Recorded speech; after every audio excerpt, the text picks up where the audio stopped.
Bonjour à toutes et à tous, c'est Bart et je suis ravi de vous accueillir pour ce nouvel épisode du podcast Extraterrien, le podcast qui interviewe des sportifs hors du commun. Le but de ce podcast est de vous partager leurs secrets, leur vie et d'en apprendre beaucoup plus sur eux afin d'en tirer un maximum de conseils. Donc si vous aimez le sport, l'aventure, le développement personnel ou que vous aimez simplement vous inspirer de personnalités remarquables, alors ce podcast est fait pour vous. Juste avant de commencer, j'ai quelques messages à vous faire passer. Si c'est la première fois que vous écoutez le podcast, je vous remercie d'être arrivé jusqu'ici. D'ailleurs, je vous recommande l'épisode avec Mathieu Torder qui a traversé l'Antarctique à seulement 27 ans. D'autre part, si vous ne le savez pas, j'ai beaucoup d'ambition avec ce podcast et je souhaite aller chercher des sportifs de plus en plus incroyables. Et j'aimerais vraiment interviewer vos sportifs préférés. Sachez que l'un des meilleurs moyens de les convaincre de participer, c'est notamment de leur montrer que vous êtes nombreux à adorer le podcast sur les réseaux sociaux et sur les notes iTunes. Donc si ce n'est pas encore fait, allez mettre une note sur Apple Podcast ou iTunes, c'est vraiment ce qui m'aide le plus à inciter des sportifs connus à venir témoigner. Si vous écoutez plutôt sur Spotify, vous pouvez très facilement le partager en story sur Instagram, taguez-moi et je vous repartagerai. J'en profite donc pour vous rappeler le nom du compte Instagram, c'est extraterrien.podcast. Suivez-le et vous y retrouverez les coulisses du podcast.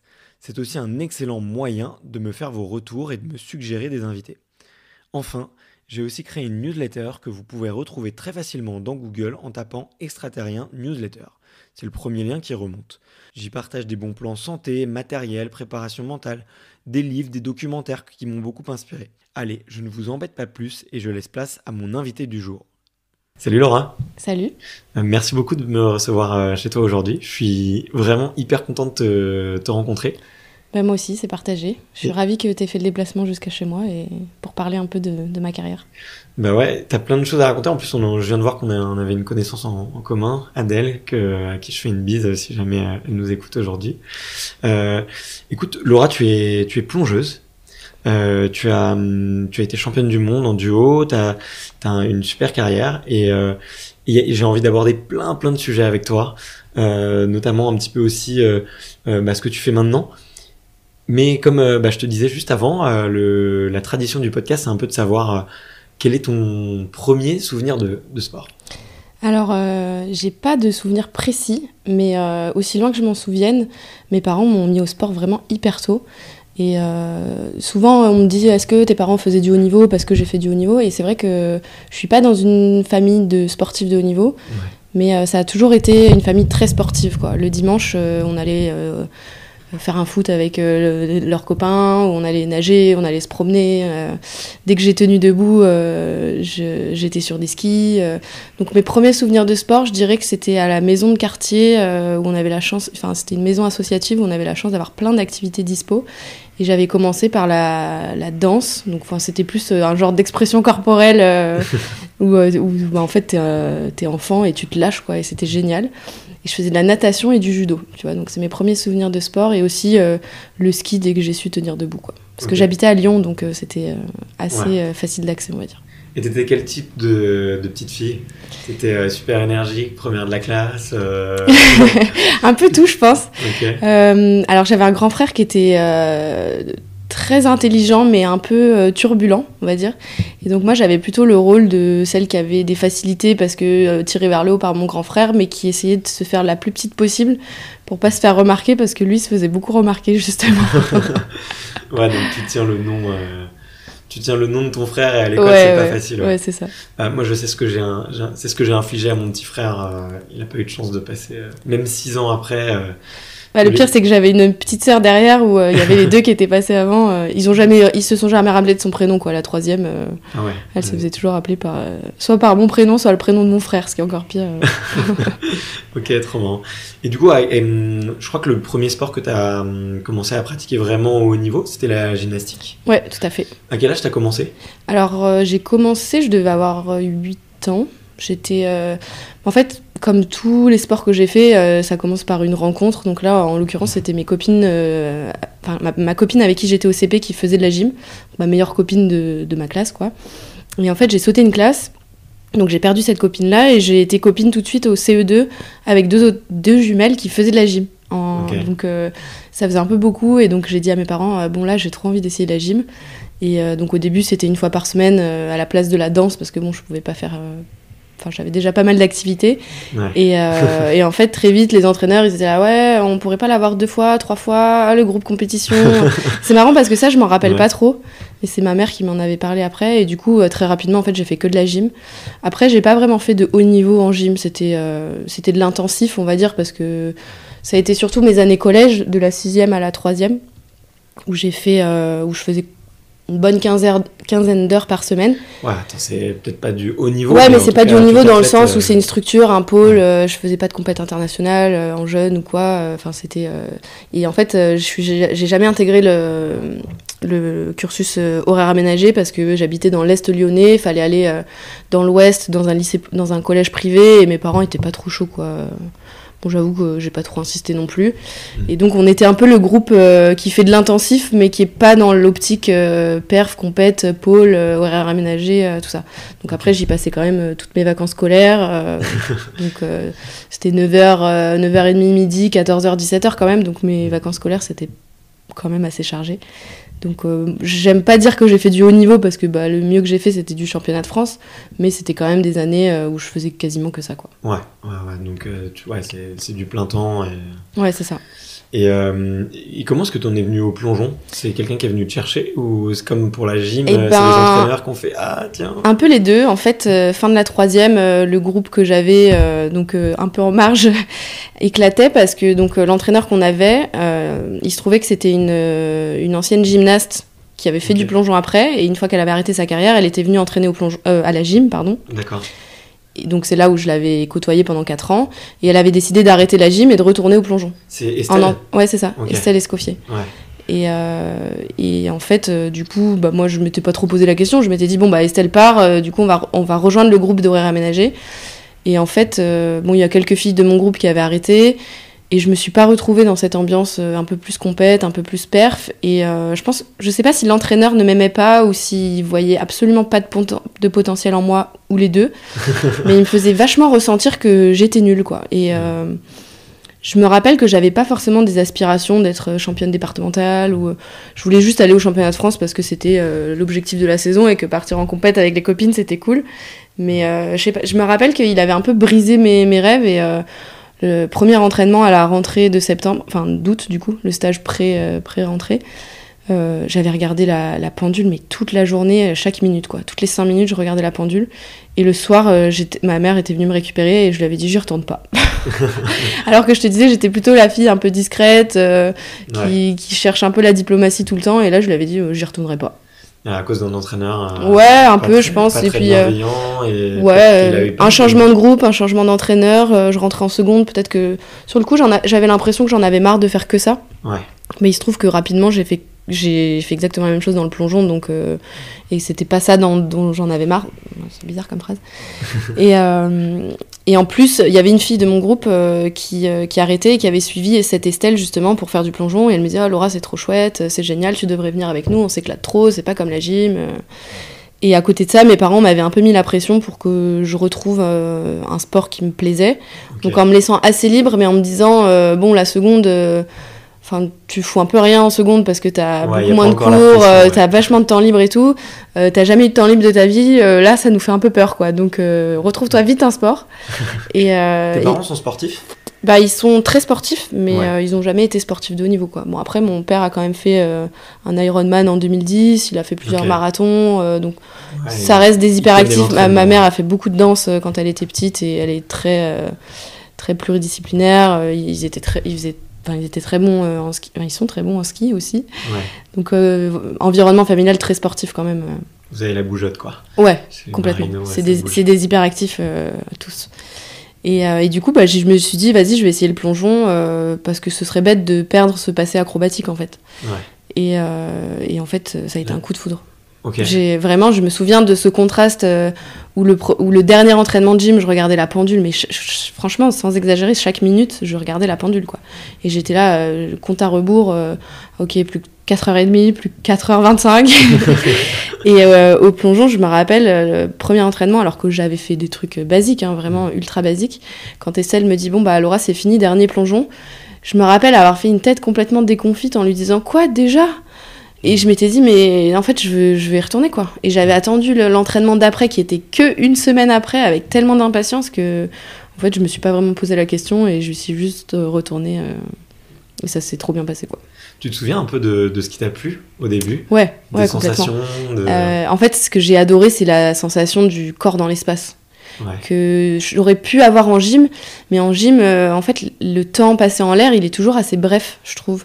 Surtout quand plus t'es fort, plus tu vas aller haut et plus tu vas faire d'accro, je pense. Ouais. Mais en plongeon, quand tu pars d'une hauteur, c'est un temps défini, quoi. On va pas rentrer dans des questions métaphysiques, mais... Et en fait, cette notion de chute libre, que j'ai ressentie même à 3 mètres, en fait, et de se dire, en fait, je me laisse tomber, ou je saute. Et en fait, c'est à moi d'être maîtresse de mon corps, et j'ai trouvé ça trop chouette. Ok, donc il y a une part d'adrénaline un peu dedans. Ah ouais, complètement. Ouais, et puis aussi, je pense cette question cette notion plutôt de peur. Après la gym, j'en avais marre, sur le coup je me disais j'en ai marre d'avoir peur tout le temps, c'est chiant, j'avais des blocages pour tout, mais je pense que c'est juste parce que j'avais plus envie de faire de la gym, quoi. Ouais. Parce qu'après en plongeon, j'avais peur, mais j'ai toujours fait, je me suis toujours lancée, quoi. Okay. Sauf exception. Et du coup, tu commences à 3 mètres. Après, je crois qu'il faut monter jusqu'à 10. C'est la discipline reine, c'est le plongeon sur 10 mètres, c'est ça ? Pas forcément. En fait, il y a plusieurs hauteurs. Donc, en piscine classique, les piscines les mieux équipées, on va dire, tu vas avoir un tremplin à 1 mètre et à 3 mètres. Donc, c'est une planche qui rebondit. Ouais. Le 3 mètres, c'est une discipline olympique. Le 1 mètre, ça l'est pas. Mais il y a quand même des compétitions de haut niveau organisées aux championnats d'Europe et aux championnats du monde. Donc au JO, ce qu'on voit, c'est le 3 mètres et le 10 mètres, en individuel et en synchronisé. Donc le 3 mètres est sur une planche et le 10 mètres, c'est une plateforme rigide. Et après, dans les piscines, tu as toujours souvent 3 mètres plateforme aussi, mais au moins 5 mètres, 7 mètres 50 et 10 mètres qui font partie de la construction. En fait, c'est des étapes nécessaires pour aller à 10 mètres et en fait, c'est toujours, ça fait aussi partie de l'équilibre de la construction physique de la piscine. Donc il y a toujours toutes les hauteurs.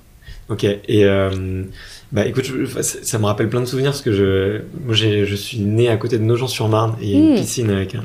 oui, je la connais bien. C'est pas le bassin de l'INSEP, mais il y a eu beaucoup d'athlètes qui sont entraînés là-bas. Alors, il n'y a pas de club à Nogent, mais en fait, c'est une fosse extérieure. Ouais.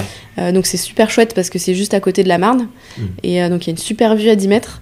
Mais c'est vrai qu'on a fait pas mal d'entraînements là-bas sur l'été, mais c'était pas forcément facile parce que c'était toujours en même temps que le public. Les conditions d'entraînement du plongeon français, c'est un vaste sujet. Okay. On est toujours un petit peu en galère déjà de piscine. Donc c'est vrai qu'avoir une belle piscine comme Nogent, c'était chouette. Après, le seul problème de Nogent, c'est que donc c'était une piscine publique et extérieure, donc pas accessible toute l'année. Il faut jongler avec les horaires publics et pas pénaliser la piscine en fait et la municipalité des horaires d'accès à la piscine, parce que ça marche bien d'ailleurs la fosse à plongeon de Nogent. Il y a tout le temps du monde. Les gamins font la queue pendant des heures. Ouais. Et donc des fois quand on allait s'entraîner là-bas en plein été aux heures de pointe, c'était l'attraction, quoi. Donc c'était presque chiant parce que c'est comme à Montreuil où il y a tout le temps les scolaires, ça fait un bruit de fou, les gens crient. Donc bon, si tu me diras, c'est un bon entraînement, mais bon, parfois c'est quand même... t'as toujours, tu te retrouves toujours avec un mec ou deux qui sont à côté de toi à 10 mètres et t'es là, mais qu'est-ce que tu fais là en fait? Les mecs qui n'ont pas trop compris que c'était un entraînement un peu sérieux. Donc, mais ouais, super piscine. Après, on s'entraînait plutôt à Montreuil. Où il y a une piscine intérieure. Je vois où c'est aussi. Ouais. Vers Croix-de-Chavaux. Ouais, je vois très bien. Et qu'est-ce qui... Toi, à partir de quel moment tu as commencé à avoir des résultats ? Est-ce qu'il y a eu un déclic ? Parce que tu es arrivé finalement un petit peu tard sur ce sport, mais tu as très vite été, il me semble, dans les championnes, quoi. Ouais, c'est vrai. Alors, j'ai switché entre la gym et le plongeon, j'avais 14 ans. Et c'est vrai que ça peut être un peu tard, mais en fait mon passé de gymnaste m'a quand même beaucoup aidée et j'ai vraiment réussi, enfin je dis mais c'est surtout avec mon entraîneur de l'époque, Gilles Amtos-Lacotte, qui maintenant entraîne au Canada d'ailleurs, qui a su transformer en fait mon potentiel de gymnaste en plongeuse, parce que c'est une très bonne base, surtout comme je te disais qu'on n'a pas de structure niveau conditions d'entraînement dans le plongeon en France, c'est un peu une cata, donc on n'a pas forcément les moyens d'avoir une formation dès le plus jeune âge, et donc souvent ceux qui percent aujourd'hui, c'est ceux qui ont fait de la gym mais qui ont réussi cette transition, parce que c'est pas évident non plus, ça reste des sports différents. Gilles, justement, cet entraîneur, me disait souvent que la gym c'est un sport plus horizontal alors que le plongeon c'est un sport plus vertical. Ouais. Et la grande différence aussi, c'est que les rotations en plongeon olympique, elles se terminent par la tête. Donc c'est que des rotations et demi, alors qu'en gym, t'arrives la plupart du temps c'est par les pieds. Enfin, sur les pieds plutôt. C'est recommandé, oui. Donc j'ai quand même assez rapidement fait cette transition de gym à plongeon. Et je sais plus exactement comment ça s'était fait, dans quel ordre, mais j'ai intégré l'INSEP assez rapidement. Donc je pense que Gilles avait vu en moi un potentiel de plongeuse et de transition, on va dire, facile. Et en fait, au bout d'1 an et demi, j'ai intégré l'INSEP avec comment dire, lui il me voyait faire du 10 mètres alors que j'en avais jamais fait, parce que comme je te disais en fait il y a très très peu de piscines en France où on peut faire du 10 mètres, et typiquement à Lyon il y en a aucune. Okay. Donc c'est quand même une grande ville très sportive, mais il y a aucune piscine où tu peux pratiquer le 10 mètres à Lyon.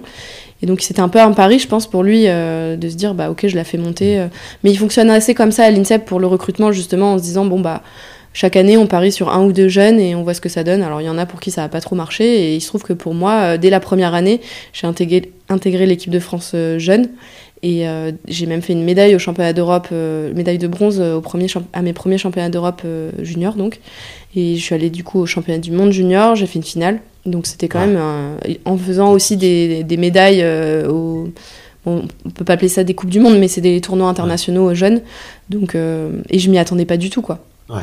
Quand aux éliminatoires au championnat d'Europe, je vois que je suis 2e, alors qu'il fallait que je fasse dans les 12 pour être qualifiée au championnat du monde, et c'était mon objectif, quoi. J'étais là, putain, faut que j'en batte, je sais plus combien on était, mais j'étais là, ok, elle, peut-être que je peux la battre et tout. Et en fait, je me suis révélée, je pense, sur mon potentiel aussi à gérer les compétitions, la pression, et parce que après c'est pas facile, tu t'attendais pas du tout à ça. Je fais 2e aux éliminatoires, et en finale en plongeon, alors tu recommences tout à zéro. Année, quoi, presque. Ouais, bah ouais, quasi. Enfin, ma première année en plateforme, j'avais une série de plongeon à 7,50 m, alors que toutes les filles elles étaient à 10 mètres déjà. Donc j'avais quand même un niveau de difficulté assez inférieur aux autres, mais j'étais tellement propre et tellement, enfin mes entrées à l'eau étaient tellement nickel que en fait je sortais des grosses notes, et j'ai fait fait 3e, quoi. Et je me rappelle du choc, j'étais choquée vraiment, j'étais là waouh. Mais c'est marrant parce que c'est pas à ce moment-là où j'ai capté que j'avais un potentiel, ça a été que beaucoup plus tard. Tu l'as capté quand? Donc ma médaille au championnat d'Europe, c'était en 2010, et je pense que le déclic il a été en 2015. Donc tu vois, c'est quand même 5 ans plus tard. Après j'ai eu un gros coup de frein après cette super année junior, parce que donc c'était ma première année à l'INSEP. Quand tu fais du plongeon, voire même du sport de haut niveau, il faut quand même penser à l'après, même quand t'as 16 ans. Et en fait, avant de monter à l'INSEP, donc tu vois, le projet plongeon, c'était quelque chose de très récent. Et mon rêve, mon objectif de vie jusque-là, c'était de faire médecine. Ok. Et t'as tenté ? Ouais, du coup j'ai tenté, poussée par mes parents qui étaient déjà moyen chauds au début pour que j'aille à l'INSEP. Au bout d'1 an à Paris, ils étaient là, mais qu'est-ce qui lui prend l'année du bac, Superwoman, qu'est-ce qui se passe Alors je me rappelle, je sais que j'avais bataillé pour les convaincre, et je leur avais vraiment montré de la détermination et que c'était pas une idée en l'air, et du coup ils m'avaient fait confiance là-dessus.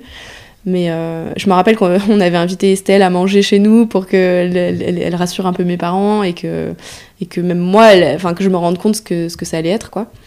Et bref, du coup, mes parents ont été quand même bon, Laura, c'est bien, t'es à l'INSEP, mais bon, et après, quoi, maintenant t'as eu ton bac, c'est bien. Mais donc, ils me poussaient pas mal pour que je fasse médecine.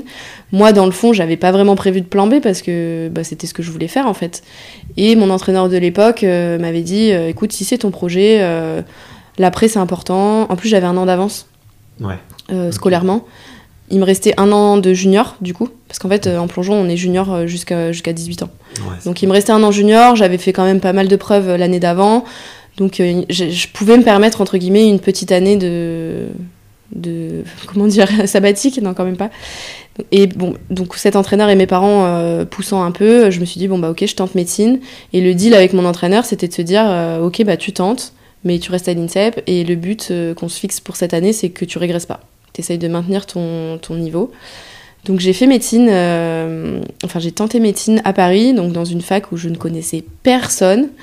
J'étais en décalé complet avec tous les gens de l'INSEP, parce que ma vie, elle était plutôt organisée autour des cours. En plus, j'étais rentrée des championnats du monde junior. J'avais raté la première semaine de cours de médecine. Je connaissais personne, j'avais même pas récupéré les bouquins. Les gens, ils avaient fait déjà une semaine de stage de pré-rentrée. Franchement, quand j'y repense, j'avais encore le décalage horaire et tout, mais quand j'y pense, je me dis, mais qu'est-ce qui t'a pris, quoi. Et je me suis mise dans le rythme assez rapidement. Donc ce qui était chouette, c'est que le contenu me plaisait vachement. Ouais. Mais le contenu était quand même assez lourd. Et je me suis quand même assez rapidement fait assommer par le contenu parce que chaque semaine, tu prends des tonnes et des tonnes de cours et faut ingurgiter.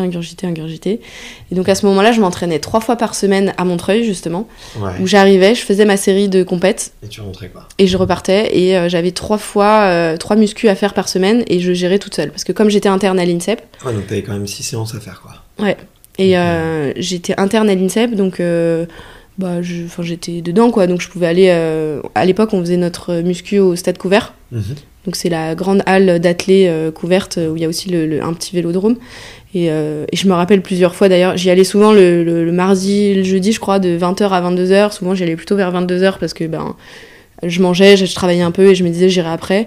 Et plusieurs fois en hiver, je me rappelle qu'il y avait des archers qui s'entraînaient à l'autre bout du stade couvert et quand ils avaient fini, ils éteignaient la lumière, quoi.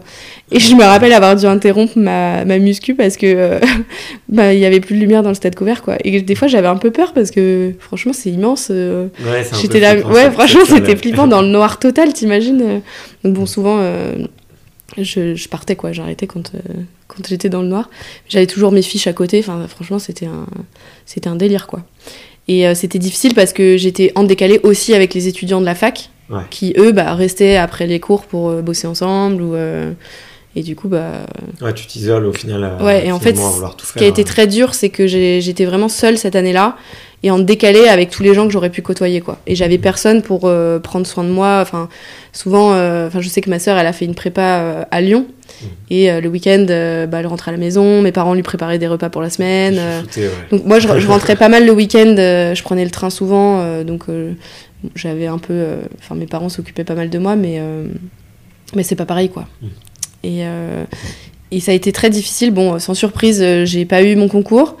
Je me suis blessée, je me suis fait une fracture de fatigue.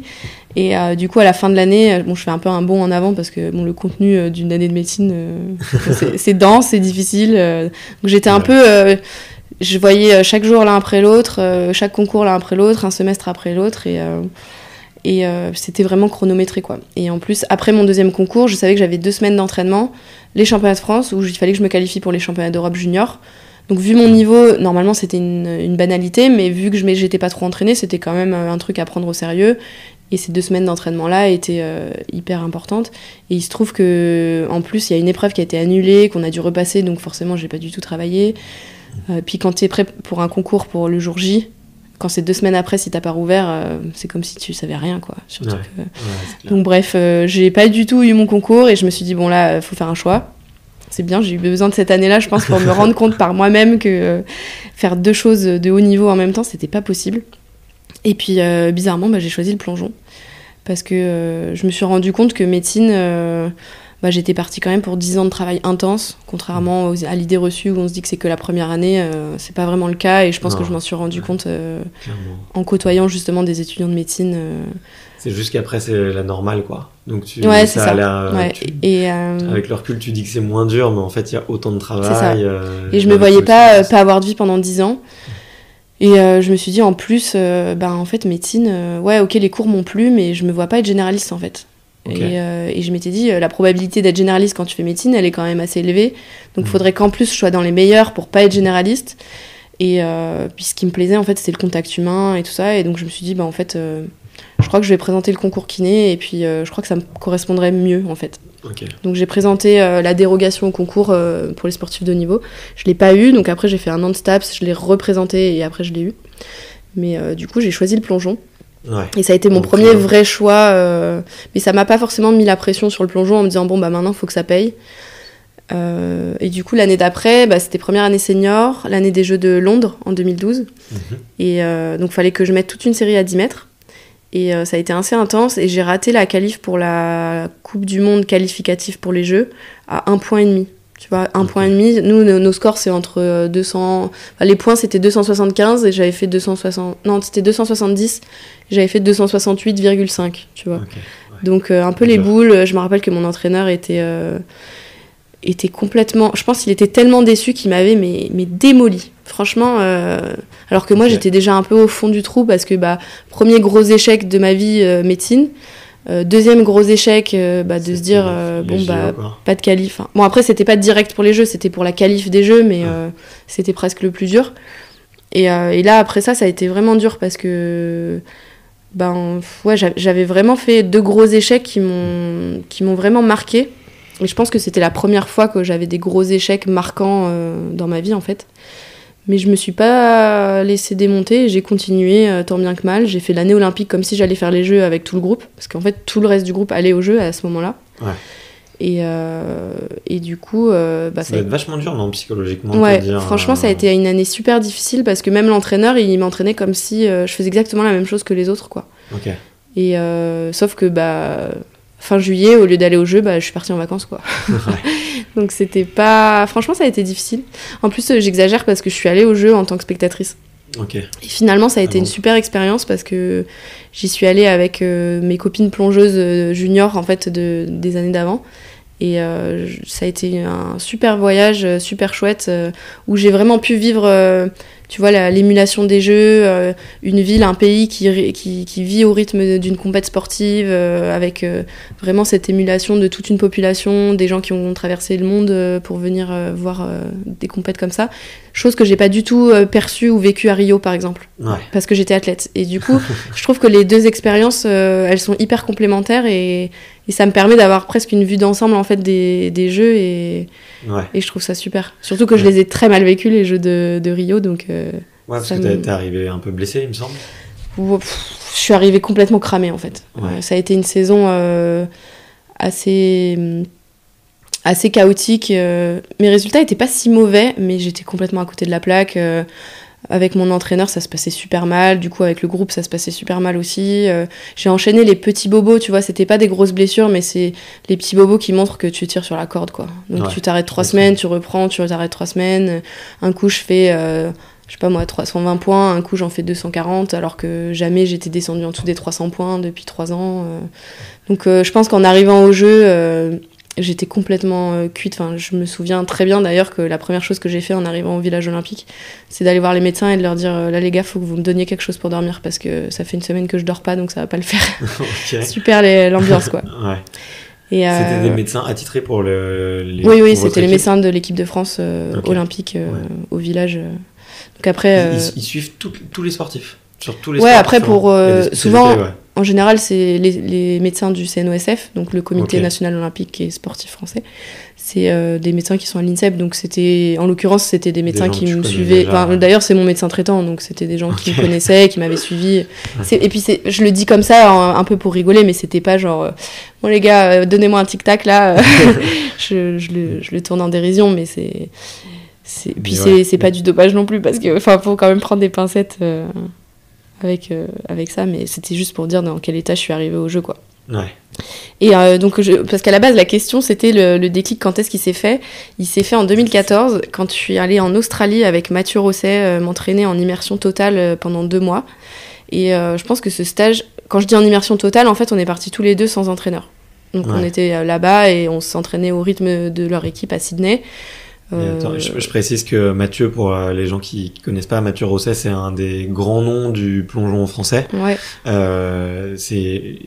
a eu plusieurs médailles, dont une avec toi. Je voudrais pas dire de bêtises, mais à mon avis, au moins 5 titres européens, voire 6 ou 7. Bon, je me rappelle plus, désolé Mathieu.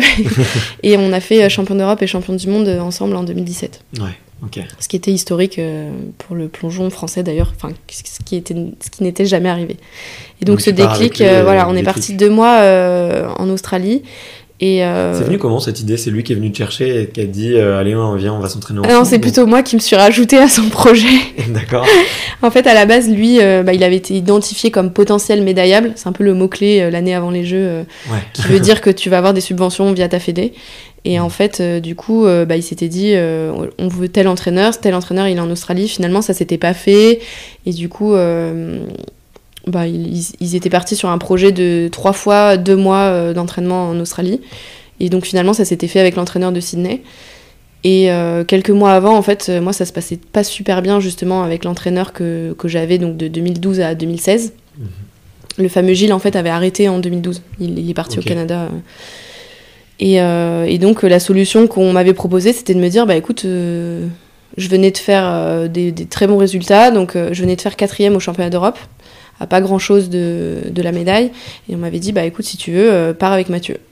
On peut t'inclure au projet, ça passe parce que t'es en train de faire des super résultats, t'es sur la pente montante, t'as un potentiel aussi, donc pars avec Mathieu. Je sais pas si on lui a demandé son avis à Mathieu d'ailleurs, je crois pas. Faudrait lui demander, je l'ai jamais demandé. Et donc on est partis à 2 pendant 2 mois et ça a été vraiment, pour moi, il y a eu l'avant et il y a eu l'après. Je pense qu'avec Mathieu, on l'a pas du tout vécu pareil. Ça a été très intense. Ça nous a rapprochés dans un sens, mais ça nous a aussi un peu éloignés, comme si on avait... sur le coup, ça nous a éloignés, je pense. Et maintenant, avec le temps, ça nous a rapprochés. Parce que c'est pas évident, hein. On vivait ensemble, alors que, on s'était pas choisis pour s'entraîner ensemble là-bas. T'es quand même à... C'était 10 heures de décalage horaire avec la France. Pendant 2 mois, t'es l'un sur l'autre... avec la difficulté de l'entraînement, de la langue, tu connais personne. C'était quand même pas évident, mais l'entraîneur là-bas, pour moi, ça a été... qui s'appelle Chava. C'est un Mexicain qui est allé entraîner en Australie, d'une bienveillance, mais que j'ai jamais vue, en fait. Vraiment, au début, il était tellement bienveillant que en bonne française, tu vois, je croyais qu'il se moquait de moi. Mais vraiment, tu vois, j'étais là... Mais... Déjà, c'est trop gentil, quoi. Ouais, j'étais là, mais quelle bande d'hypocrites, alors qu'en fait, c'est nous, les Français, les hypocrites. Et j'ai été choquée par cette bienveillance australienne. Et en fait, très rapidement, donc, il m'avait demandé quels étaient mes objectifs. Donc, je lui avais dit, moi, j'aimerais bien faire une médaille au championnat d'Europe cette année, puisque je venais de faire 4e. En sachant que le titre européen en 2015 qualifiait d'office pour les Jeux. Ok. Et après, je lui disais, mon objectif, c'est de me qualifier aux Jeux, au championnat du monde. Et puis, il m'avait regardé... Il y a combien d'athlètes qui partent aux Jeux, à peu près Ça dépend entre 26 et 30. Ouais. Donc, c'est en fait la championne d'Europe, la championne de chaque continent. Ensuite, les finalistes au championnat du monde, donc les 12 premières. Et ensuite, il y a une Coupe du Monde où, en fonction du classement, ils remontent jusqu'à... En fait, c'est assez complexe, parce qu'il ne faut pas dépasser une certaine somme d'athlètes sur toutes les disciplines. Donc, on va dire plus ou moins 25. Ok. Mais en fait, t'as l'impression que c'est beaucoup, mais en fait, c'est super dur de... Et c'est limité à 2 par pays aussi. Ouais. Ça joue beaucoup, ouais. Ouais. Et donc, cet entraîneur-là, Chava Sobrino, il s'appelait. Enfin, il s'appelle toujours. Quand je lui avais dit mes objectifs, il avait rigolé et il m'avait dit non, mais Laura, toi, tu vas être championne d'Europe, mais c'est facile, ça, pour toi. Il faut que tu vises une médaille mondiale. Et je l'avais regardé un peu avec des grands yeux, on est là, ouais, t'as raison, lol. Et puis en fait, il me l'avait répété plusieurs fois, et puis petit à petit, en fait, il me le disait tous les jours, quasiment, quoi. Il me disait, mais alors pas de but en blanc comme ça, mais au détour d'une conversation, non, mais tu pourrais vraiment être une des meilleures du monde. Il sème la graine, quoi, petit à petit. Ouais, et en fait, au bout de 2 mois, et j'avais fait des progrès de ouf, j'étais venue pour travailler un nouveau plongeon que j'ai... Enfin, finalement, ça a pris plus de temps que prévu, mais j'en ai fait un autre que j'ai appris en 2 secondes parce qu'il m'a dit non, mais en fait, ça, ce serait facile pour toi, tu devrais l'essayer et tout, tu vas voir en 2 mois facile. Et il était hyper bienveillant, même dans ses consignes techniques, même humainement, quoi, alors que j'étais juste une petite Française qui était venue s'entraîner 2 mois, quoi. Et même après, on a gardé contact hyper longtemps et il s'était vachement impliqué dans... Il m'a suivi jusqu'au jeu de Rio, même au jeu de Rio, j'allais boire un café avec lui. Il savait que j'allais très mal et du coup, il était bienveillant. Des fois, il me prenait dans ses bras après un entraînement. Quand il voyait que je pleurais, il venait me voir. Alors que il me devait rien, quoi. Enfin, c'était quand même l'entraîneur d'une fille qui était directement concurrente avec moi et qui était quand même meilleure que moi. Mais il m'a marqué en fait par le personnage, mais aussi ça a été le déclic justement dans ma carrière. Ça a été plusieurs mois après, en fait, quand je suis rentrée en France. Il y a un décalage qui s'est créé, un fossé qui s'est créé avec mon entraîneur qui avait pas du tout les mêmes... Parce que je pense que mes objectifs avaient évolué. Et sauf que mon entraîneur en France, il avait pas trop suivi ça, quoi. J'ai essayé de lui en parler et tout, mais il l'a pas vécu, quoi. Et ouais, je pense, je sais pas trop comment expliquer, mais on n'avait pas des très bonnes bases ensemble, mais on essayait de communiquer, on essayait quand même de faire que ça marche. Et je pense que ça a vraiment creusé un fossé, on se comprenait plus, quoi. Et tu peux changer, je pose une question hyper niaise, mais tu sais, j'ai l'impression que il y a certains sports où tu décides un petit peu de qui est ton entraîneur, qui ne l'est pas. Pour vous, ça se passait comment? Vous êtes un peu, en gros, c'est l'entraîneur de l'équipe de France et du coup, tu dois accepter la personne c'est pas niais du tout parce que en fait, c'était l'entraîneur national. Donc ça veut dire qu'il est désigné par la Fédération française de natation pour être l'entraîneur en chef en fait. Donc c'est celui qui va partir sur les compétitions équipe de France, c'est celui qui fait les critères de sélection aussi, c'est celui qui entraîne à l'INSEP. Donc si tu veux pas de cet entraîneur-là, c'est ton droit, mais déjà tu te mets quand même un petit politiquement, disons que c'est quand même, enfin tu te mets pas des, c'est pas idéal.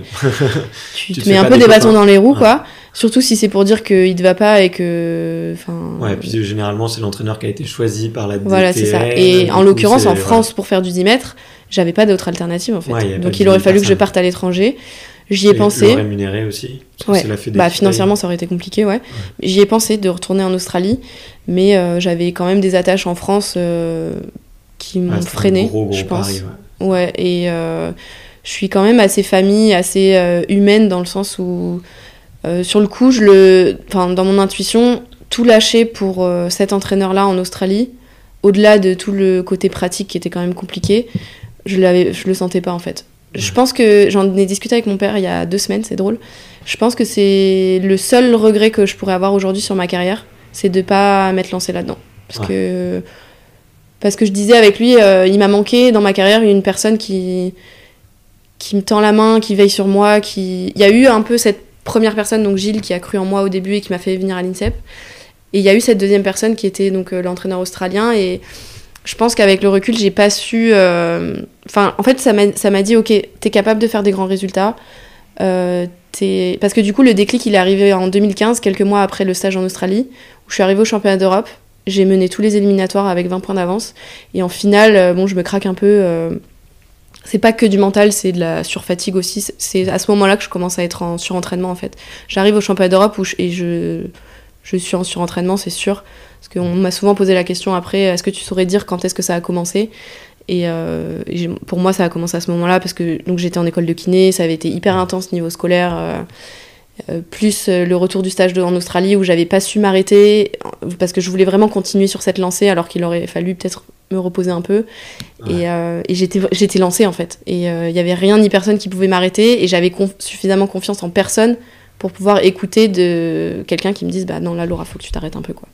Du coup je suis arrivée au championnat d'Europe complètement cramée, je fais quand même première toute la matinée, j'arrive en finale, je suis première tout le long et je fais un dernier plongeon de merde, franchement j'étais cuite.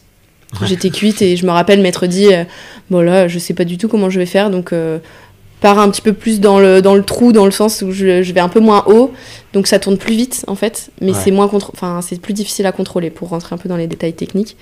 Et en fait du coup je suis arrivée un peu sur le dos, donc j'ai abîmé mon plongeon et j'arrive deuxième. Donc pour moi je le vis sur le coup comme le pire échec de ma carrière, alors que je suis quand même vice-championne d'Europe, que c'est historique aussi pour... je fais une demi-page dans l'équipe, alors que jamais j'avais eu ma photo dans l'équipe, tu vois, et j'ai pleuré, mais pendant... c'était horrible, quoi. C'était, pour moi, sur le coup... le plus beau moment.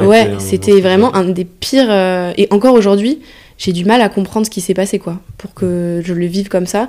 Du coup, ça a créé aussi un énorme fossé avec mon entraîneur et mes coéquipiers, parce que ils m'ont vu le vivre comme ça, en fait, et en fait... Un peu après, j'ai compris que du coup, Chava, il avait raison, quoi. Que j'avais failli être championne d'Europe dans ces conditions-là et que, là, en fait, j'avais du potentiel, quoi. Et que j'allais aller au championnat du monde quelques semaines après, pas pour faire une finale, mais pour me rapprocher du podium, quoi. Et que les jeux, je devais pas y aller pour la déco et pour dire que j'étais allée au jeu, quoi. Et en fait, j'ai commencé à me mettre la pression à ce moment-là et du coup, le déclic, en fait, il est... Tu vois, il y a eu le déclic, mais quelque part... C'est la première fois que tu as une médaille européenne. Ouais. D'ailleurs, j'en ai pas eu 50. J'ai eu celle-ci et le titre avec Mathieu Rosset. Donc, tu vois, avec le recul, c'est ma meilleure perf individuelle, tu vois, mais je l'ai super mal vécu et c'est triste, je trouve. C'est super triste parce qu'après ça... Donc ça m'a mené jusqu'au jeu, mais enfin tu vois, ça a été au championnat du monde, je fais 4e en demi-finale, donc je rentre en finale en 4e position. Donc c'est quand même avec un score, je bats mon record, alors qu'au championnat d'Europe, à la Coupe du Monde juste avant le championnat d'Europe, j'avais déjà battu mon record. Enfin tu vois, j'étais sur une pente montante de dingue, alors que j'étais cramée, je commençais à avoir des gros problèmes de sommeil, j'avais des douleurs un peu partout. Et fin 2015, donc l'année des Jeux en fait. J'étais vraiment cramée complet, donc je commençais à m'arrêter toutes les 3 semaines.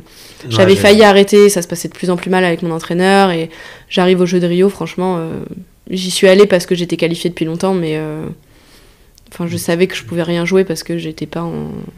Et en fait, personne m'écoutait vraiment quand je disais que j'allais pas bien, parce que mes résultats, ils suivaient, quoi.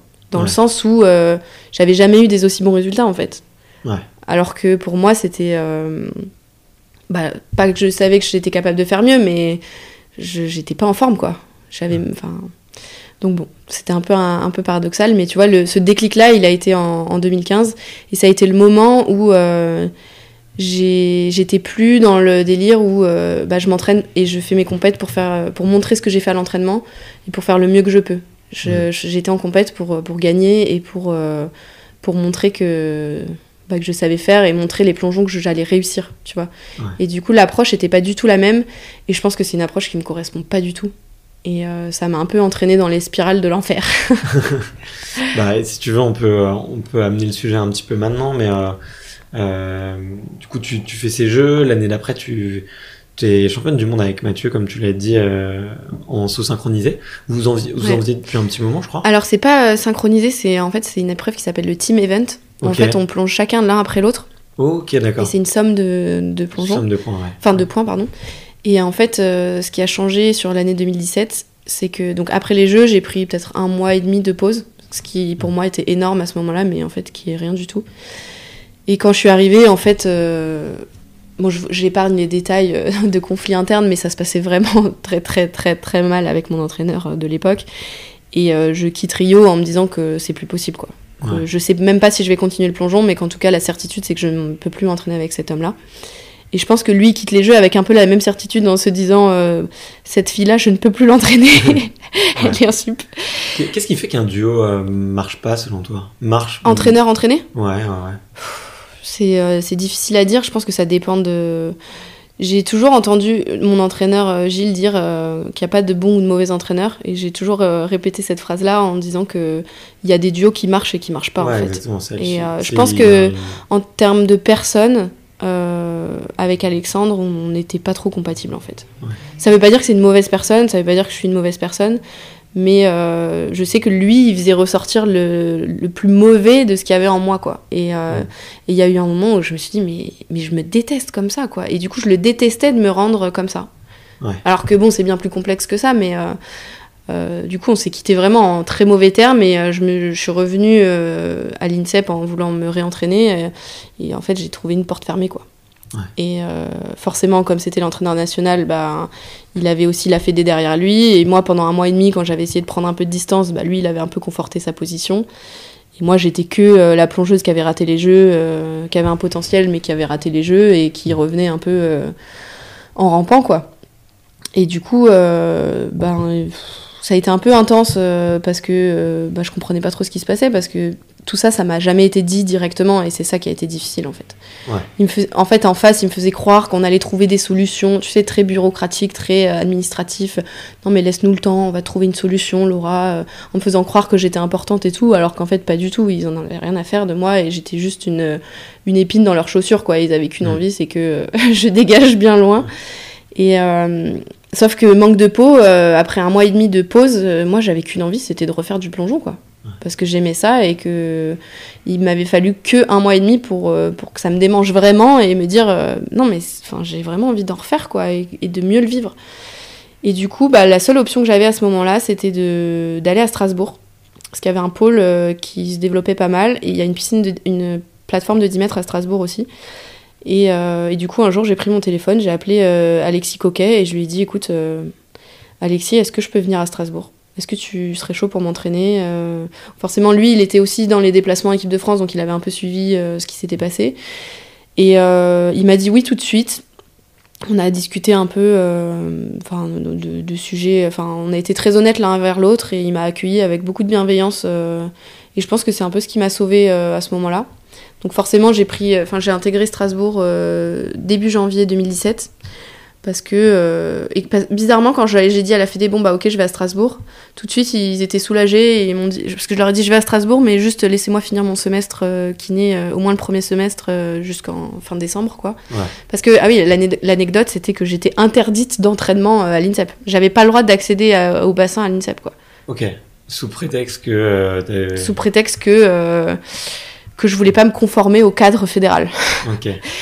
Donc après aujourd'hui j'ai plus envie de rentrer tu vois dans les détails parce que il y avait des rebondissements tous les jours et en fait tu te noies, je me suis vraiment noyée, tu vois, moi face à une fédération, à des entraîneurs nationaux, tout ça, je me suis noyée face à c'est pas des potins mais presque quoi, tu vois, c'est chaque jour il y avait un nouveau truc, un truc qui avait été mal pris ou mal interprété, il fallait que je fasse un projet sur Excel, je leur avais fait, tu vois, ça prenait des proportions Et en fait, tout le monde a un petit peu sa part de responsabilité, et puis en fait, c'est que des grains de sable qui s'ajoutent. Exactement, voilà, c'est ça. Et aujourd'hui, tu vois, la meilleure chose à faire, c'était de quitter tout ça et de se dire, ok, bon, Puis tu vois, en plus, avec l'image de quitter Paris, quitter le modèle un peu fédéral, de rétrograder, parce que c'était que un pôle espoir Strasbourg. Et donc, je suis arrivée à Strasbourg, forcément, je m'étais pas beaucoup entraînée. Il y avait les championnats de France à la fin du mois. Franchement, c'était timing serré. Et Alexis, il a été hyper bienveillant et il a orienté ma reprise sur le plaisir, en fait. Pas trop sur la contrainte, mais sur le plaisir de plonger. Et ça a changé Franchement, ça a changé ma pratique, quoi. Parce que j'avais repris le plongeon parce que j'aimais ça. Donc, tu vois, j'avais cette certitude-là. Et... Donc là, la reprise, ça a été intense parce que, accessoirement, j'ai aussi plaqué ma vie du jour au lendemain. Fin décembre, le 31 décembre, d'ailleurs, j'ai rendu mon appart, le super nouvel an, tu vois. Je vivais avec mon copain, on était en appart depuis 6 mois. Lui, il avait dû s'en retrouver un, moi, une galère, franchement, c'était... j'avais tout mis dans ma Clio, j'avais bourré, tu vois, la caricature où, tu sais, tu sautes sur le toit pour que ça ferme.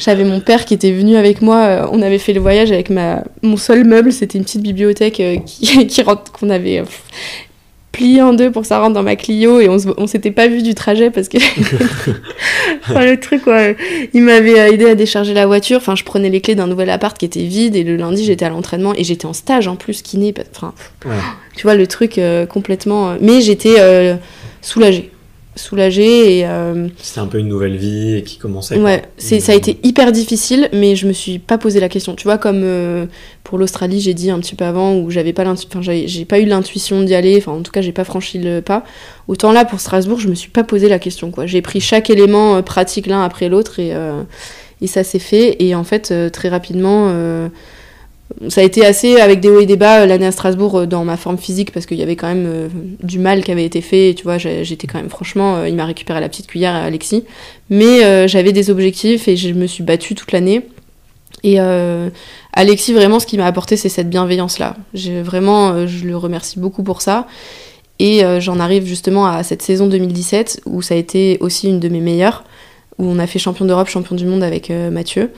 Et pour moi, ce qui a fait la différence cette année-là, c'est ma relation avec Alexis. Parce qu'il se trouve que Mathieu se faisait aussi entraîner à moitié par Alexis. Okay. Parce que ça se passait pas non plus super bien avec Alexandre à l'INSEP. Et il n'y a que des Alex dans le plongeon. Okay. Et en fait, donc, sur l'épreuve du team event, pour la première fois, c'était Alexis qui nous coachait.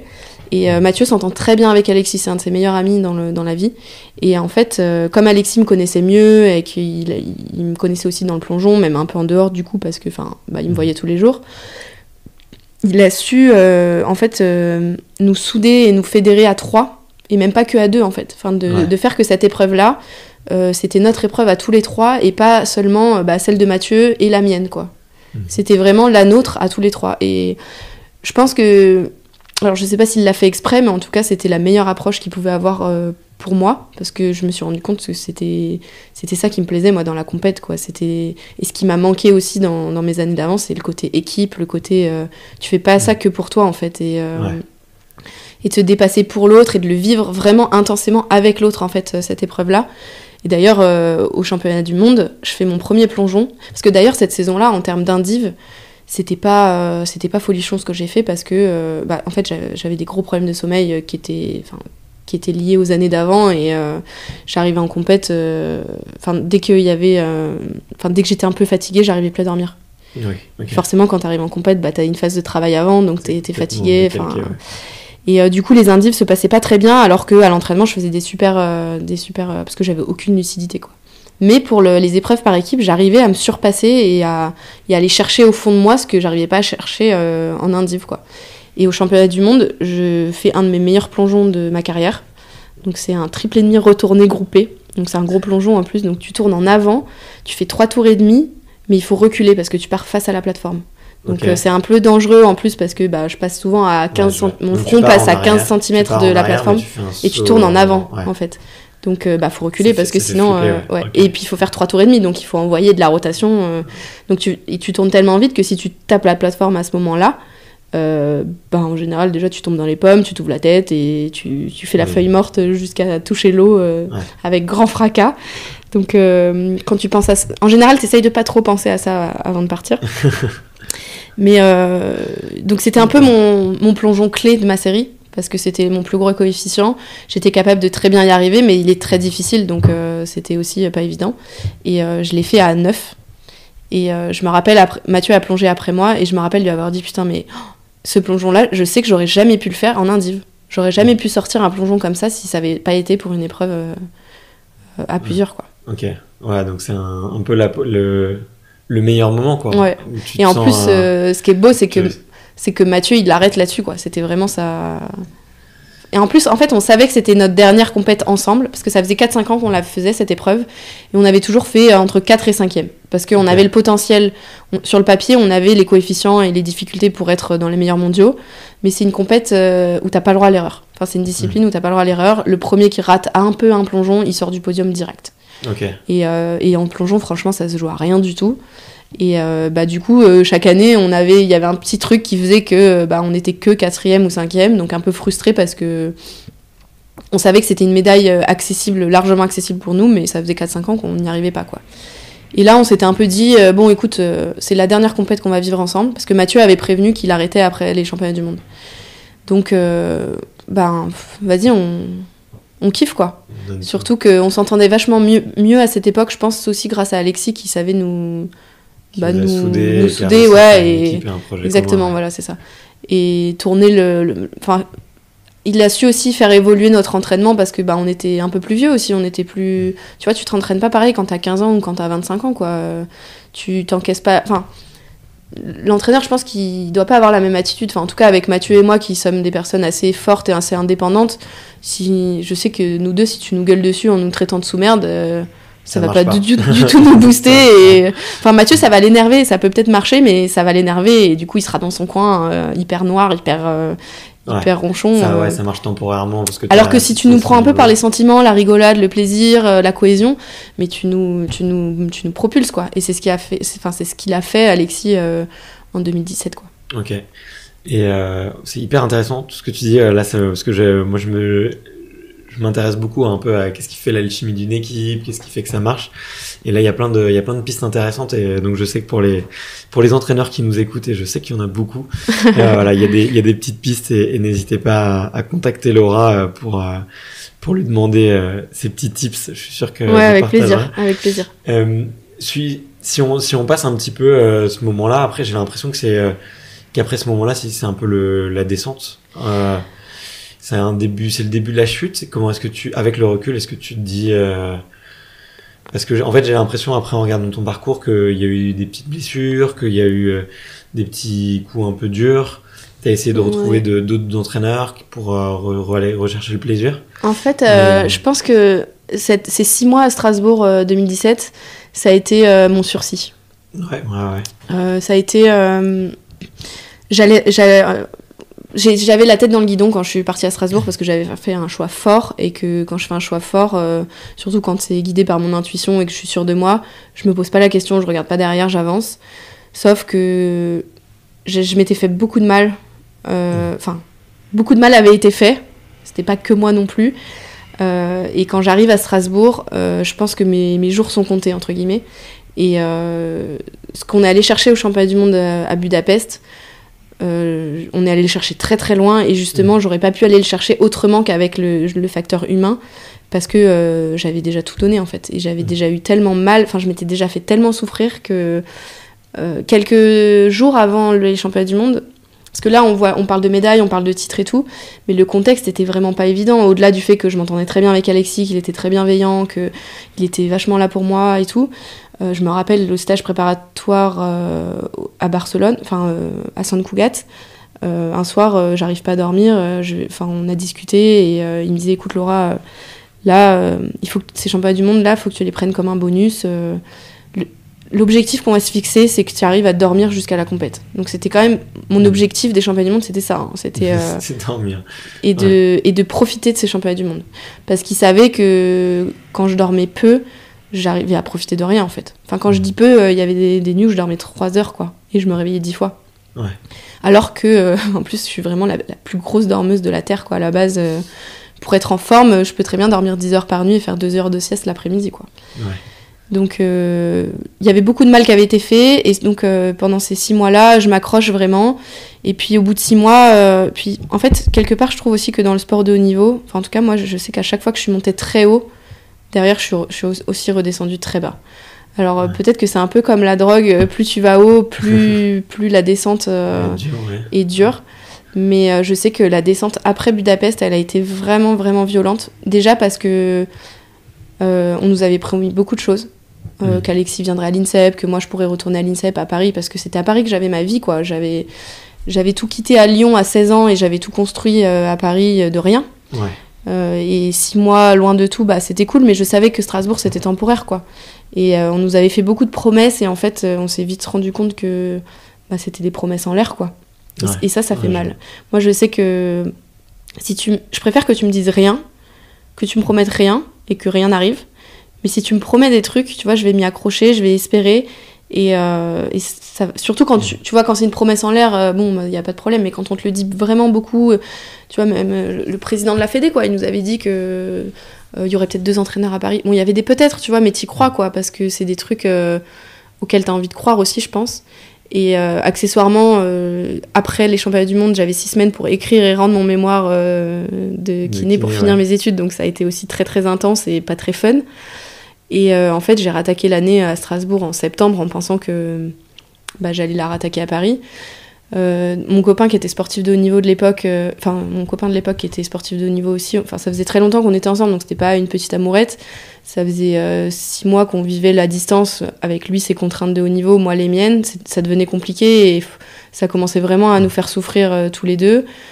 Ça devenait de plus en plus difficile et j'arrivais plus à m'épanouir à Strasbourg parce que je m'étais pas impliquée dans ma vie à Strasbourg en mode ok, je construis une nouvelle vie à Strasbourg. Ouais, c'était juste une étape. Je savais que ça allait être une étape, un moment, 6 mois, 1 an grand max, quoi. Et en fait, tous mes problèmes de sommeil ont commencé à s'exagérer encore plus. Je pense que c'est 6 mois de sursis, donc c'était positif, mais quelque part, j'ai aussi donné vraiment tout ce qui me restait. Après, avec la dernière ligne droite du diplôme, ça peut paraître dérisoire et rien aujourd'hui, mais c'était tellement intense. Parce qu'après ces 6 mois, en fait, toutes mes années de sport, quand tu finis ton échéance de l'année, en fait, je me reposais jamais. J'étais soit en stage kiné, soit là, je faisais mon mémoire. Et en fait, mentalement, tu récupères jamais, quoi. Et donc là, ça a été la vraie descente aux enfers. Et jusqu'au moment où j'allais à l'entraînement et en fait je pouvais plus quoi. J'arrivais, j'étais tellement bouffie, tellement je dormais pas, que Alexis me disait mais Laura, rentre chez toi quoi. Mais pas méchamment, mais juste et je voyais que ça le faisait souffrir parce que même lui, on lui avait fait des promesses pour venir à Paris, donc même lui il en souffrait et il s'était aussi projeté, je pense, dans un coaching parce que même pour lui c'était une autre parce qu'il était c'était une opportunité pro. Et puis il se projetait aussi vachement dans de l'entraînement de Mathieu et moi, dans d'autres objectifs en fait. Et donc il y avait et puis en fait du jour au lendemain, je lui ai dit écoute, j'y arrive plus, je suis malheureuse là, mon plaisir, mon amour du plongeon, ça suffit plus, je vais trop mal en fait. Et ça avait été une discussion très difficile parce que je sentais ça lui avait fait mal. Mais il m'avait dit de toute façon là tu restes ici mais tu peux plus t'entraîner quoi, tu peux plus faire de haut niveau donc rentre à Paris, prends soin de toi. Et donc je suis rentrée à Paris, j'ai tenu un mois ou 2. Entre-temps, l'entraîneur de Paris, en fait, c'est aussi pour ça que je suis rentrée à Paris, était parti en Angleterre. Donc on a aussi une fuite des entraîneurs, tu vois. On n'arrive pas à les garder, lié à nos conditions d'entraînement aussi, hein. Petite parenthèse. Et donc c'était un peu bancal parce que c'était le DTN de l'époque qui assurait l'entraînement, qui savait entraîner, tu vois, mais c'était un peu temporaire. Mais je m'étais dit, bon, c'est pas grave, là, il faut que je retrouve une stabilité de vie. Et au final, j'ai tenu 2 mois à Paris et au bout d'un moment... je dormais plus en fait, je dormais plus du tout, alors qu'on adaptait l'entraînement, enfin je m'entraînais de moins en moins, mais j'y arrivais plus quoi, et je pense que c'était juste qu'il y avait un cercle vicieux qui était tellement j'allais tellement mal que du coup un soir je suis rentrée chez moi, on n'avait pas eu d'entraînement l'après-midi, ce qui est chose rare, c'était un lundi, je m'en rappelle très bien, c'était la veille de la soirée des champions de l'INSEP où on était récompensés avec Mathieu parce qu'on avait été champion du monde. Et du coup, j'étais allée faire du shopping pour m'acheter une robe, je me rappelle. Donc j'avais passé un moment agréable, quoi, tu vois, un moment où tu te promènes, je m'étais pris un petit chocolat chaud, voilà, tu vois, tu prends du temps pour toi. Et j'étais rentrée le soir, j'avais mangé, je m'étais posée sur le canapé, et pendant tout le repas, j'étais pas hyper bien, et mon copain m'avait dit, écoute, vas-y, pose-toi sur le canapé, je débarrasse, je m'occupe de tout, j'arrive, quoi. Et puis il arrive, et je lui dis, je me sens vraiment pas bien, je crois que j'ai envie de pleurer. Tu vois, bizarre, enfin un truc bizarre quoi, il n'y a pas un truc qui va me faire pleurer, mais juste je crois que j'ai envie de pleurer. Et puis le fait d'avoir dit ça, j'ai commencé à pleurer. Je pense qu'il était 20h30. Je me suis mise à pleurer. Mais des pleurs, mais c'était l'inondation, et puis j'avais des sanglots, c'était des pleurs violents quoi, vraiment. Et je me suis pas arrêtée jusqu'au lendemain. Genre, pendant 24 heures en fait, j'ai pleuré quasiment. Donc je te dis pas la tronche que j'avais à la soirée des champions. Je m'étais j'étais allée à l'entraînement, au rendez-vous pour aller à Montreuil le lendemain. Il y avait des petites pauses, tu vois, où j'arrivais à ne pas pleurer, mais dès que j'ouvrais la bouche ou dès que quelqu'un me regardait ou me parlait, je me remettais à pleurer. Et du coup, mon entraîneur m'avait dit ok, je lui avais dit là je vais pas venir en fait. Alors que pour moi, ne pas aller à l'entraînement, c'était pas le châtiment, mais je trouve pas le mot, le truc ultime, enfin le dernier des derniers trucs, tu vois, jamais de ma vie t'as trouvé une excuse j'ai trouvé une excuse pour pas aller à l'entraînement. Genre je me rappelle d'un pote de l'INSEP qui s'octroyait 3 jokers par an. Ça me fait rire d'y penser. Oui, il s'octroyait 3 jokers quand il avait la flemme, il se disait mais il avait le droit à 3 fois par an. Donc c'est pas énorme, tu vois, mais il disait je suis malade ou j'ai la flemme quoi. Et bref, du coup, je suis allée voir le médecin après, donc mon fameux médecin traitant, et il m'a dit et donc j'étais allée voir un psychiatre, enfin bref, à partir de là, je m'étais arrêtée. Donc j'avais suspendu ma carrière, mais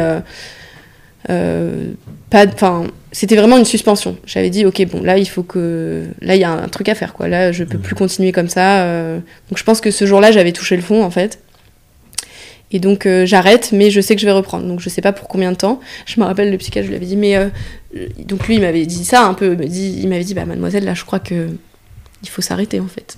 Il faut falloir faire une pause. Il faut faire une pause. Et je lui avais dit mais une pause c'est combien de temps? 3 jours, 4 jours, 5 jours, 3 semaines, une semaine, donnez-moi un temps. Et il m'avait dit on va commencer par dire que vous partez en vacances, donc 2-3 semaines. Et du coup je m'étais dit ok 3 semaines. Alors qu'en fait ça a duré 6 mois. Ouais. Et donc c'était début février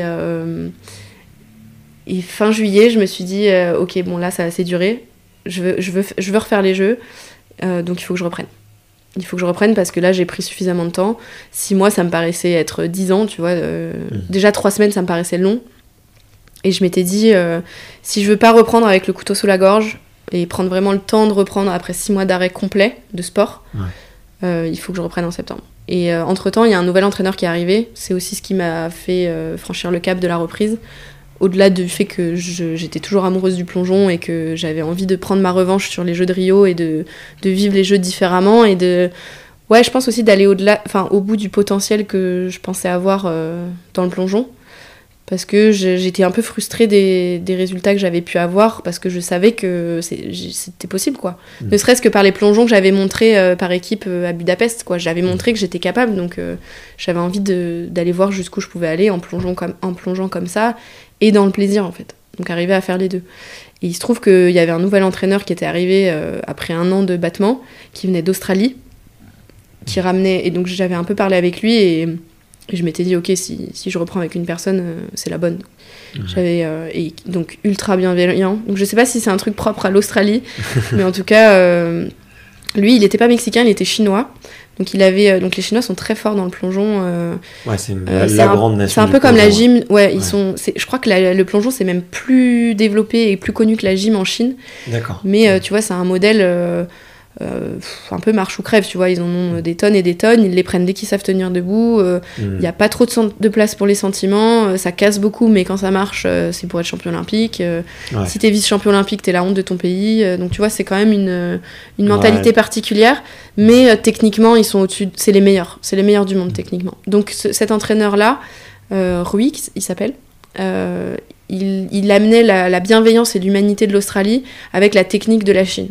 Okay. Et c'était, je pense, l'alchimie parfaite pour moi en fait. Et en plus, on lui avait vendu la tête du plongeon français avec Mathieu, Benjamin aussi, qui est un plongeur qui marche très bien, qui est notre espoir là pour Tokyo. Et je dois l'avoir au téléphone demain. C'est vrai ? Ah bah génial. Et moi, et en fait quand il est arrivé, il y avait que Benjamin, donc il était un peu, c'est tourné comme ça fait, il était déçu d'avoir Benjamin, mais pas du tout, mais on lui avait vendu 3 têtes d'affiche entre guillemets, et du coup il était hyper content, mais vraiment presque dans la démesure, un peu comme l'autre Australien que j'avais pu connaître, où j'étais là, mais alors que la dernière fois, au niveau fédéral, on m'avait un peu fait comprendre que j'étais insignifiante et que avec ou sans moi c'était pareil. Là, lui, il était là, ah mais ce serait tellement génial que tu reviennes, j'aimerais trop, mais oui, reviens, s'il te plaît, s'il te plaît, s'il te plaît. Limite, il me suppliait quoi, et j'étais là, mais ok, c'est bizarre, mais au moins, ce qui était vital pour moi, c'était de travailler avec quelqu'un qui avait envie de travailler avec moi. Ouais. C'est ce que j'avais dit à Alexis en arrivant à Strasbourg. Et lui, il avait pas besoin de me le dire tellement il l'exprimait, quoi. Donc j'ai retenté le coup en septembre. Il avait bien compris ma problématique et mon passé un peu. Et donc il a vraiment pris le temps avec moi et je pense que j'aurais pas pu le faire différemment. Il a été vraiment parfait avec moi et sur ces 6 mois que j'ai passé avec lui, parce que donc au final j'arrête définitivement en février 2018. Non. 2019. Oui, 2019. Ah ouais, ça fait un an, putain. Je vais faire la notion du temps. Donc j'ai repris en septembre 2018 et j'ai arrêté définitivement 6 mois plus tard. Et il a été parfait, il a tout fait au-delà de ce que j'aurais pu espérer et c'était génial pour moi parce que j'étais plus en charge en fait. C'était lui je lui faisais une confiance aveugle et ça me libérait d'un poids énorme. Mais ça n'a pas fonctionné. Donc ce qui est dommage, c'est que techniquement, j'avais jamais été aussi forte. Physiquement, j'avais jamais été aussi forte. Mais mentalement, ça tenait plus, quoi. J'arrivais plus à me faire de mal et je pense que avoir repris en septembre, c'était trop tôt. Après, être descendue aussi bas, 6 mois, c'était pas assez. Okay. Et sauf que sur le timing JO Tokyo, j'estimais que je pouvais pas me permettre de prendre plus.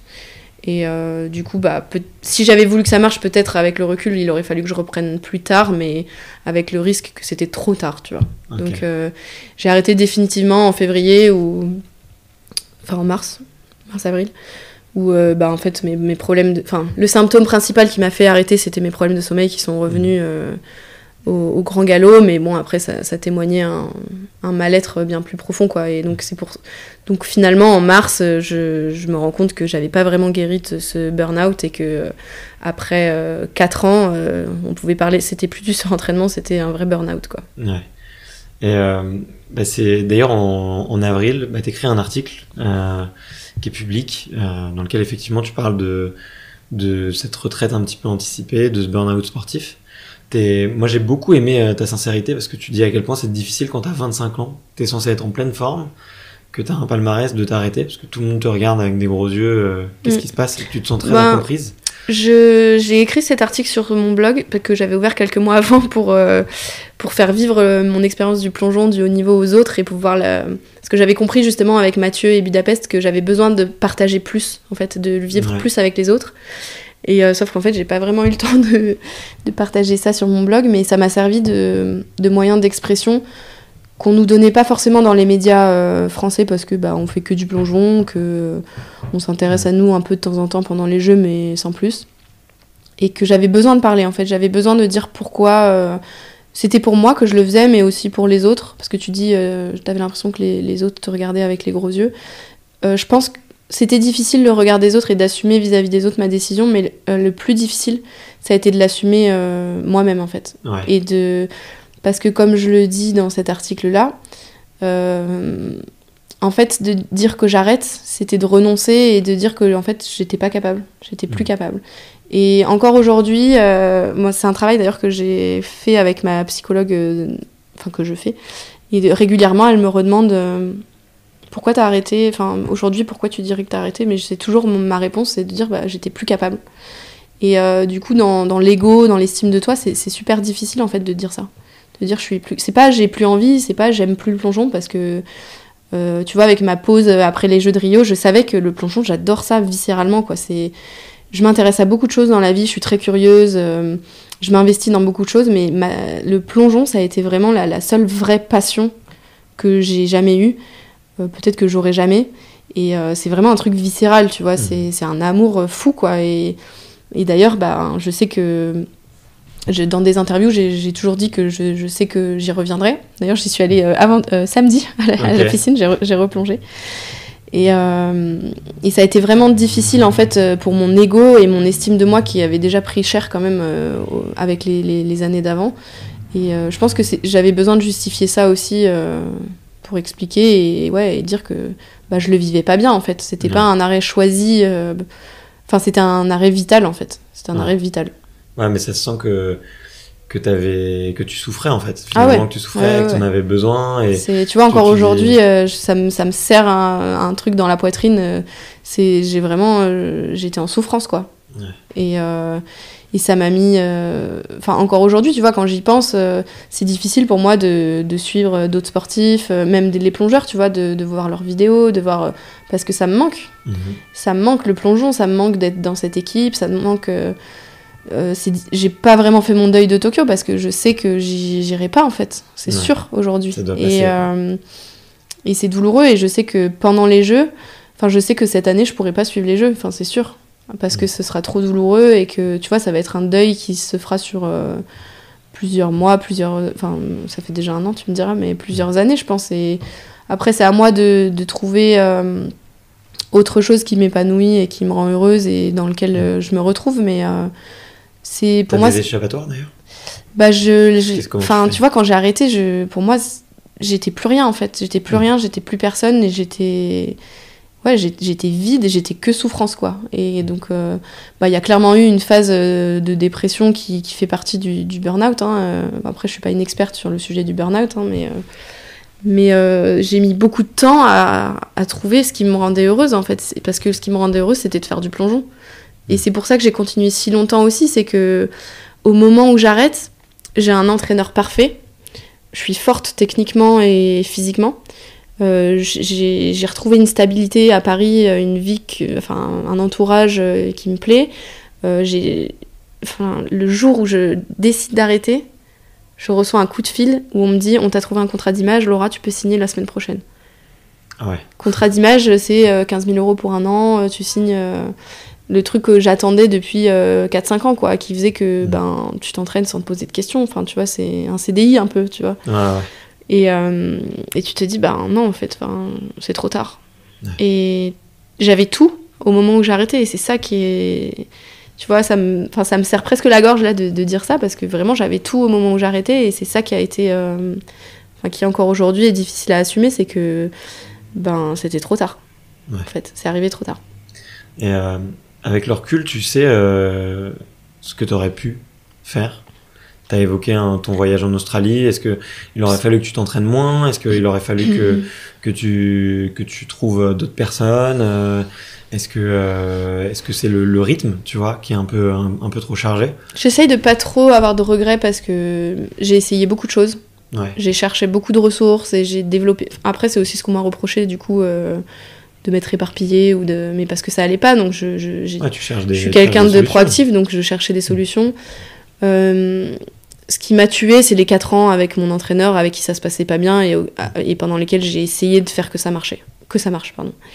Et si je peux avoir un regret aujourd'hui, c'est d'avoir fait peut-être un peu trop en fonction des gens autour de moi, et de pas avoir pris la carte, le pari fou de partir en Australie. Ouais.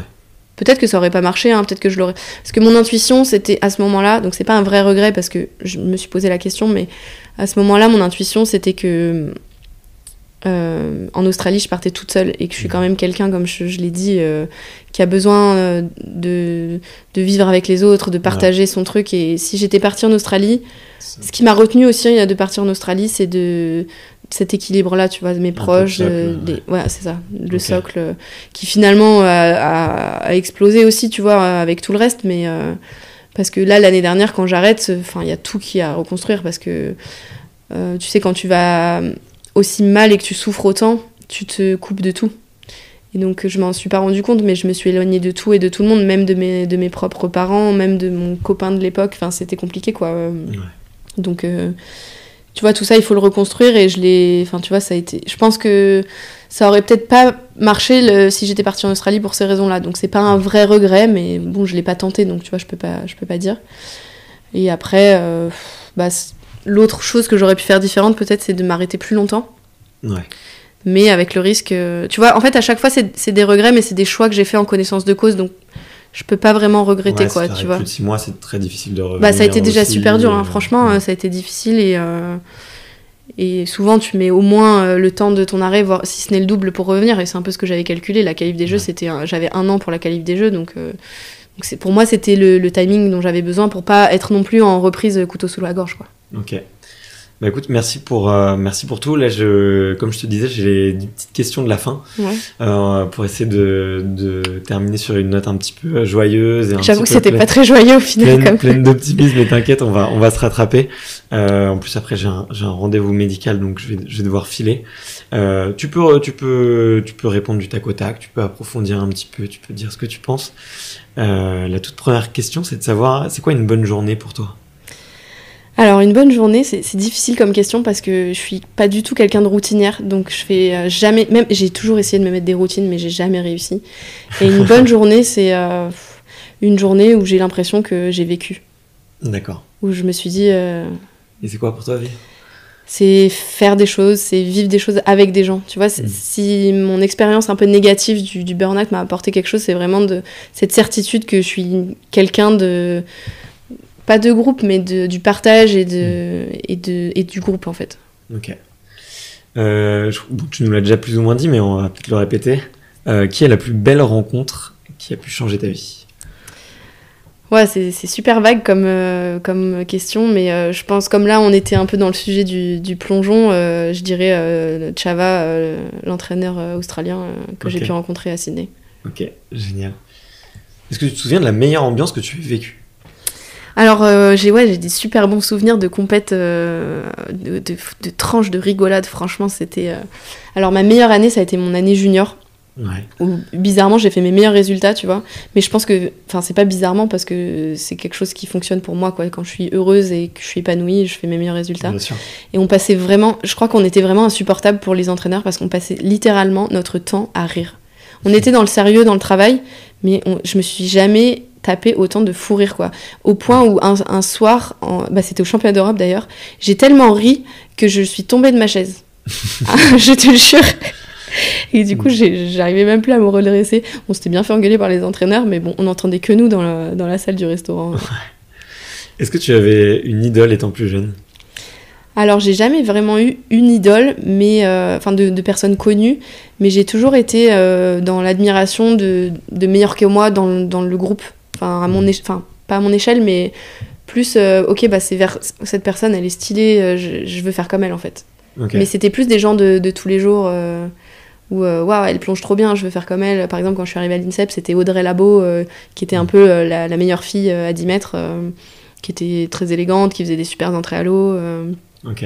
Donc c'est les gens que tu rencontres que t'as qui étaient un peu meilleurs que toi, que t'avais envie de et c'est ce qui me nourrit vraiment dans la vie, c'est pas de l'envie négative, c'est plus de l'admiration qui fait que j'ai envie d'être... Moi aussi j'ai envie d'être c'est de l'admiration qui va me booster en fait dans mon développement perso. Ok. Tu te vois où dans 10 ans ? Waouh. Alors là, depuis mon arrêt, c'est déjà dur de te dire où est-ce que je me vois dans une semaine. Donc, et j'apprécie ça justement de ne pas savoir où je serai dans une semaine. Tu vois, tu m'aurais vu la semaine dernière, je t'aurais dit peut-être que je vais être au Mexique parce que je voulais faire une traversée en bateau du Mexique au Panama. Bon, finalement, je l'ai pas fait. C'est pour ça que je suis dispo aujourd'hui. Mais dans 10 ans, franchement, là, c'est presque angoissant pour moi de me projeter dans 10 ans. C'est impossible. Bon, très bien, ça me va comme réponse aussi. C'est quoi la dernière peur que tu as surmontée? Ma dernière peur, enfin c'est ce qui me vient spontanément, donc c'est ce que je vais dire. C'est un peu bizarre, mais c'est ma peur de pas dormir. Okay. C'est vraiment le truc le plus difficile pour moi, dont je dois me détacher. C'est ma peur de pas dormir qui s'est installée vraiment pendant longtemps parce que j'ai pas dormi pendant très très très longtemps et je sais que je suis capable de pas dormir pendant longtemps. Donc ma peur, c'est ça. Mais en vrai, ma dernière peur, c'était samedi parce que je suis retournée à Montreuil dans une ambiance super décontracte avec Mathieu, justement, qui se met au cliff diving. Ouais. Et où ils m'ont dit, vas-y, viens avec notre groupe loisir, là, avec le club de Montreuil, on plonge le samedi. Et j'ai très envie, justement, tu me parlais de projets ou de qu'est-ce que je fais aujourd'hui pour... donner du sens, enfin m'échapper. J'ai envie de revenir au plongeon, mais pas du tout de la même manière. Et je pensais pas que c'était possible. Et en fait, ce groupe-là m'a fait comprendre et m'a montré que c'était possible d'être dans le plaisir. Et donc, en fait, j'ai envie d'apprendre à plonger par les pieds. Enfin, d'apprendre. Je sais faire, mais juste de maîtriser plus les plongeons par les pieds pour pouvoir plonger n'importe où en pleine nature, en fait. Si je vois un pont, vas-y, je saute. Peu importe s'il y a 12, 13, 15, 27 mètres. Bon, 27, c'est un peu haut quand même. Ouais. Donc, pas du tout dans la même optique où Mathieu, lui, qui veut se reconvertir dans le cliff diving, donc en mode compète, 27 mètres. Mais qui sait, peut-être que dans 10 ans, tu vois, tu me retrouveras l'athlète Red Bull de l'année à 27 mètres. Tout ce que je te souhaite. J'en sais rien. Si c'est ça qui te fait plaisir. Mais du coup, c'était ma dernière peur pour répondre à la question. C'était parce qu'ils ont bricolé une caisse pour faire un promontoire à 12 mètres, parce que 10 mètres, c'était pas assez, quand même. Donc, ma dernière peur, c'était quand j'ai sauté à 12 mètres samedi. Ok, génial. Est-ce qu'il y a un livre ou un film que tu recommandes à tes amis ?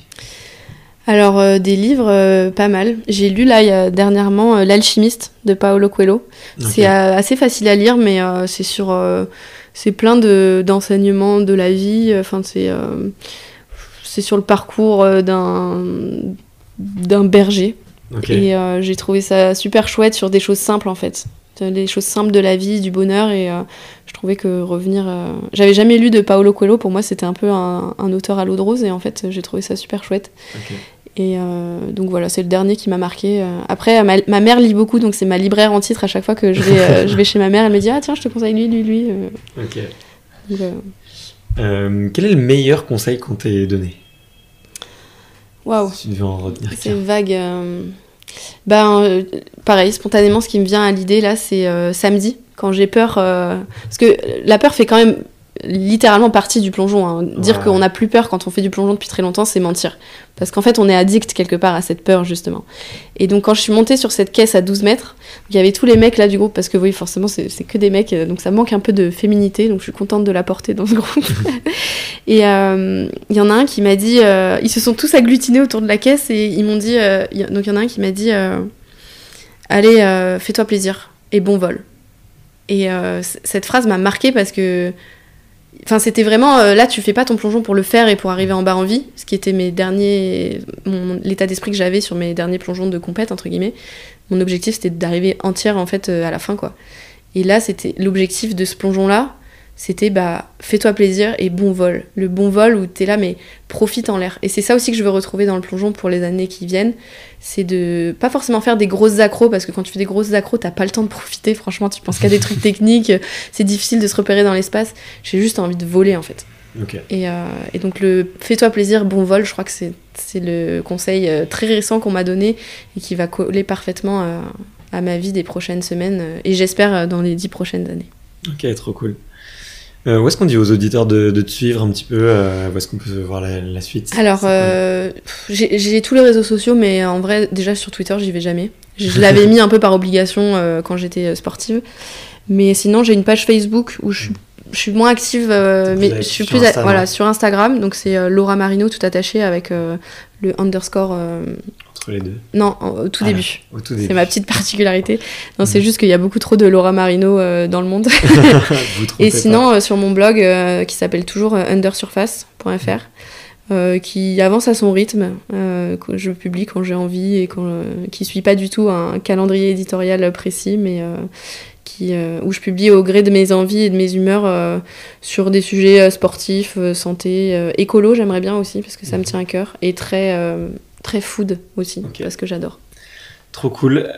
Écoute, merci beaucoup. Tu le sais, la dernière question, c'est de savoir quel est le prochain sportif ou la prochaine sportive que tu me recommandes d'aller interviewer, si tu en as plusieurs. Ouais, alors j'en ai une qui m'est arrivée spontanément, et je crois vachement à, tu vois, ces intuitions, ces pensées spontanées, et je te dirais Nouria Newman. Ok. C'est une kayakiste Red Bull, qui s'est sortie du haut niveau parce que elle était forte, hein, elle a fait des super résultats, plusieurs médailles en championnat du monde. Elle est française? Ouais, elle est française. Okay. Elle a un nom un peu... je crois que son père est anglais. Ok, d'accord. Et elle a quitté le haut niveau pour faire du kayak extrême et du kayak de nature, en fait. Et donc, quelque part, je pense que c'est pas anodin que je te donne son nom à elle, parce que c'est un peu ce que j'ai envie de retrouver dans le plongeon. Et en fait, j'ai vu une vidéo d'elle il y a pas longtemps où elle s'est fait une expédition en solo... je crois que c'était au Tibet, enfin je sais plus exactement, je vais pas dire de bêtises, mais elle se monte des expés solo, c'est vraiment des aventures de dingue. Elle a pas froid aux yeux, elle a besoin de personne pour s'éclater et faire ce dont elle a envie, et elle dévoile tout, tu vois. C'est une fille entière qui est en plus ultra intelligente et intéressante, que je vois, je l'avais rencontrée sur un regroupement de sportifs olympiques avec le CNOSF, et on s'était revus plusieurs fois après. Trop cool. Donc hyper intéressante cette sportive. Écoute, donc si t'as l'occasion de la voir, j'aimerais trop entendre. En plus, elle est marrante. Ok, ça me tente bien. On en reparle juste après. Merci beaucoup, Laura. Merci à toi. Salut, à bientôt. Merci d'avoir écouté cet épisode jusqu'au bout. Si vous êtes encore là, c'est sûrement que l'épisode vous a plu, donc n'hésitez pas à le faire savoir autour de vous et à vous abonner pour ne louper aucun épisode. J'ai mis tous les liens dans la description, donc n'hésitez pas à y jeter un coup d'œil. Et sinon, moi je vous dis à la semaine prochaine pour une prochaine interview. Ciao!